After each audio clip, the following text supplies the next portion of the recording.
De entre todos los movimientos artísticos de la ciudad de Palma, el casco antiguo posee sin duda una notable herencia del arte gótico europeo, presente en monumentos característicos como la Catedral, la Lonja o el Castillo de Bellver.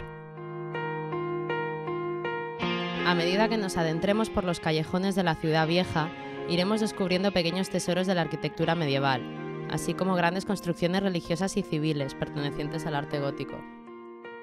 El arte gótico es un estilo nacido en el norte de Francia, que se extendió por Europa durante la Baja Edad Media, desde mediados del siglo XII hasta el siglo XV. La Orden de Císter fue la que creó y difundió el nuevo estilo, tras la reconstrucción de la abadía de Saint-Denis por el abad Suger.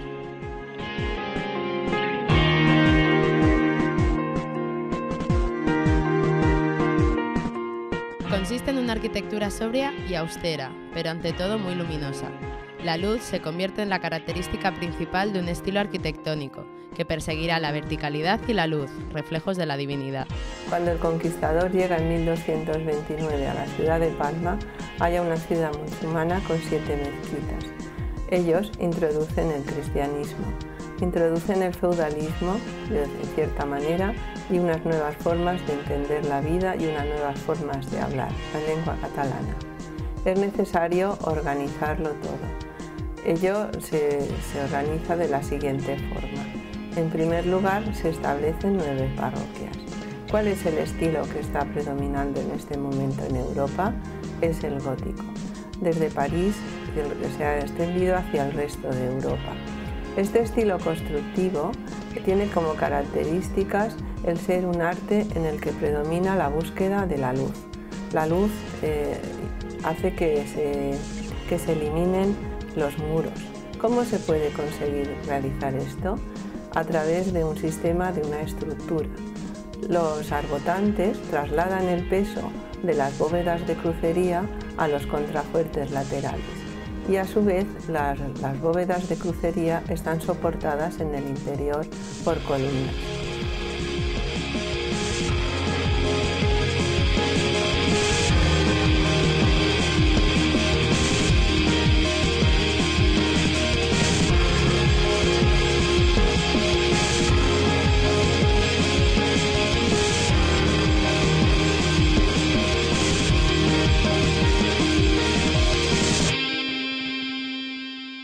Es un equilibrio de fuerzas que permite abrir grandes ventanales y traducir en piedra la filosofía del momento. Dios es luz. Ya no es necesario un gran muro para sostener la estructura, por lo que se puede recubrir este con altas vidrieras que permitan el paso de la luz. Las vidrieras se organizan en tracerías, cada una provista de un armazón de hierro y un emplomado. Los rosetones constituyen la máxima expresión de este arte.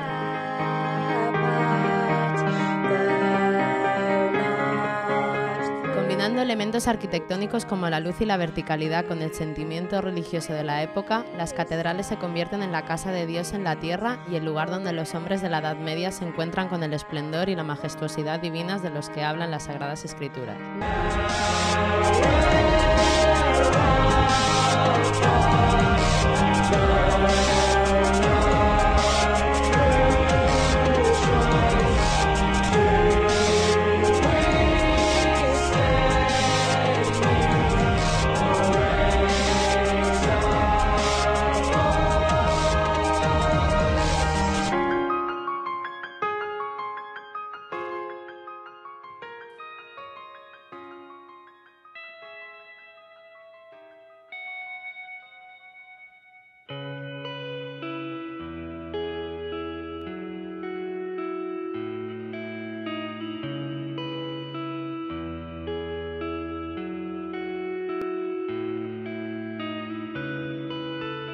No se puede hablar del gótico en Palma sin mencionar al arquitecto mallorquín Guillem Sagrera.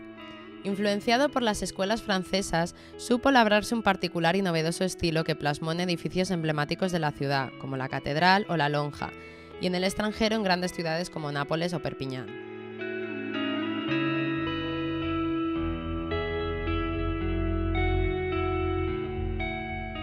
Nació en Felanix hacia 1380 y murió en Nápoles en 1456.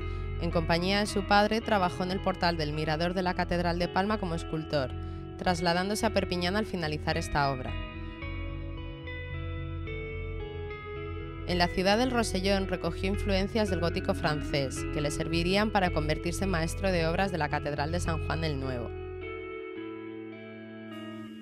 Regresa a Mallorca y hacia 1420 ostentará el cargo de maestro mayor de la catedral, dirigiendo la construcción del cuarto y quinto tramo. Tras acabar la lonja, Guillén Sagrera marchó a Nápoles, donde colaboró en la construcción del Castell Nuovo, donde realizó la gran sala. La Lonja de Palma, antigua sede del Colegio de los Mercaderes, es una de las obras maestras de la arquitectura gótica en Mallorca.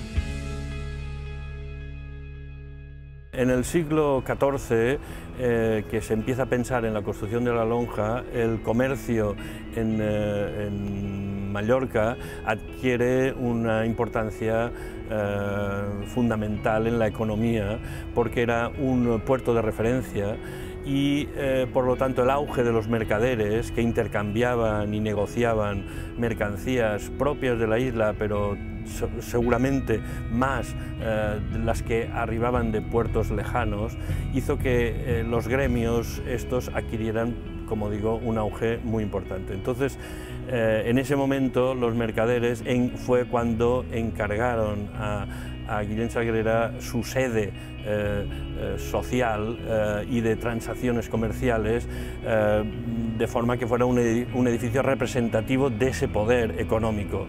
Y hicieron un contrato también muy especial, porque el contrato que le hicieron a Guillén Sagrera era un contrato de realización de la obra, de diseño como arquitecto y como escultor, por un dinero concreto y en un tiempo determinado.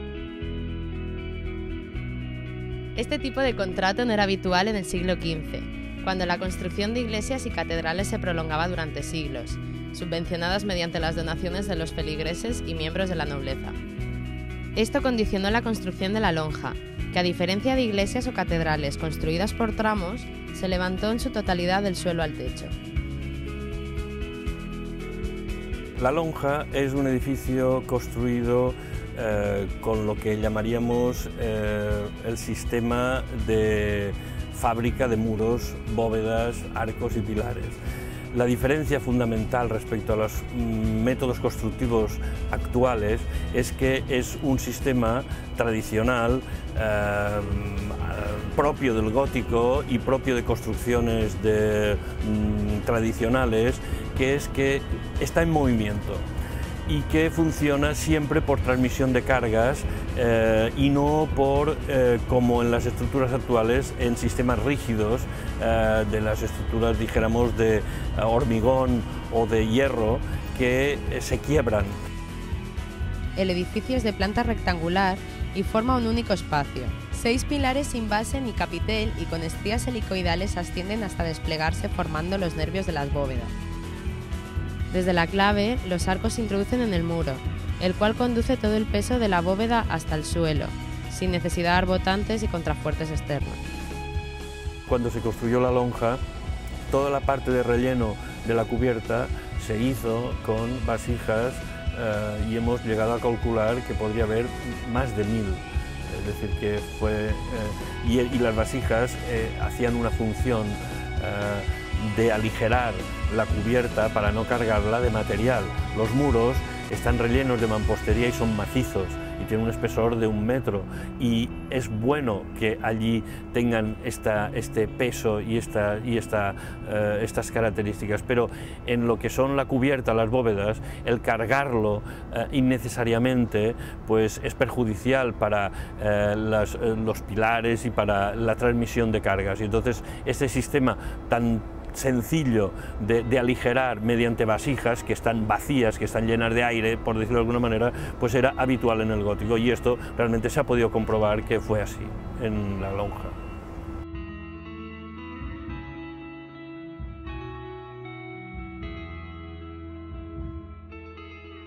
En el siglo XVIII, principios del XVIII, finales del XVII, en la cubierta del edificio había muchos problemas de humedades, que son los habituales en este tipo de edificios, que es la entrada de agua.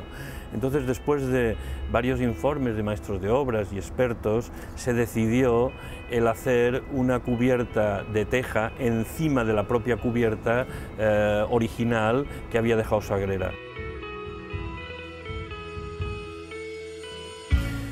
Cuando nos encargó o se decidió la rehabilitación actual que hemos finalizado ahora, cabía la posibilidad de perpetuar esta solución, pero también existía la oportunidad de recuperar la cubierta tal como la había dejado Guillem Sagrera, que era una cubierta como la que vemos, esta cubierta plana, ondulada, que conduce el agua a las gárgolas, igual que la condujo durante tantos años la cubierta de teja.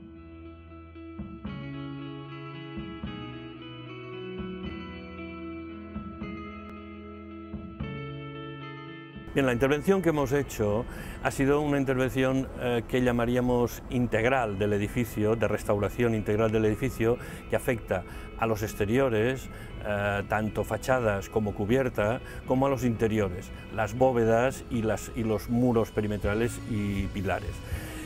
Esta intervención está acabada en esta primera fase y el edificio, la verdad es que tiene un estado perfecto. Lo único que necesitará será mantenimiento, como siempre han necesitado este tipo de edificios. Ahora nos quedan diferentes fases.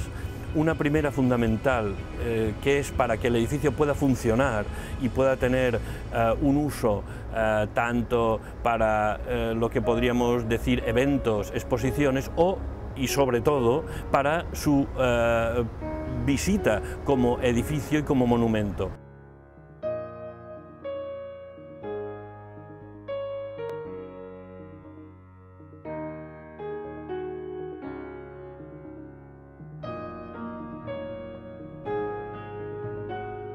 En las esquinas del edificio hay 4 torres semioctogonales, motivo gótico que Sagrera convierte en distintivo de su obra y que tendrá una gran pervivencia.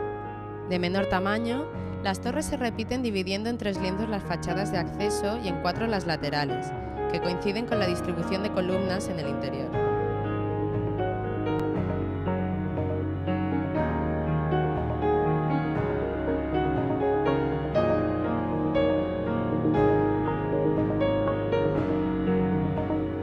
Quedan de esta manera definidas 3 naves de misma altura en el sentido de la entrada y 4 tramos transversales que se manifiestan en las fachadas laterales en 4 lienzos, cuyas delimitaciones se coronan con pequeños torreones octogonales. En cada fachada se abren 2 ventanales que presentan el dibujo característico de la obra de Sagrera y sus discípulos.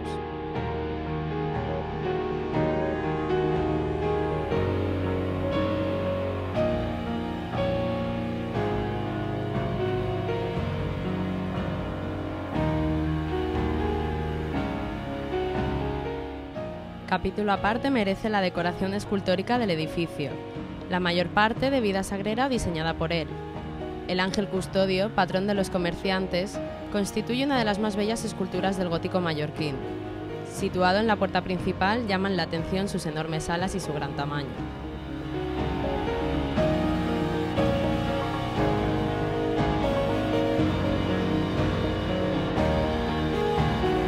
Otras esculturas de Sagrera son una virgen con el niño coronados por un ángel, situados en la puerta de poniente, la estatua de San Juan Bautista y diversas gárgolas que se asoman al exterior en forma de animales fantásticos.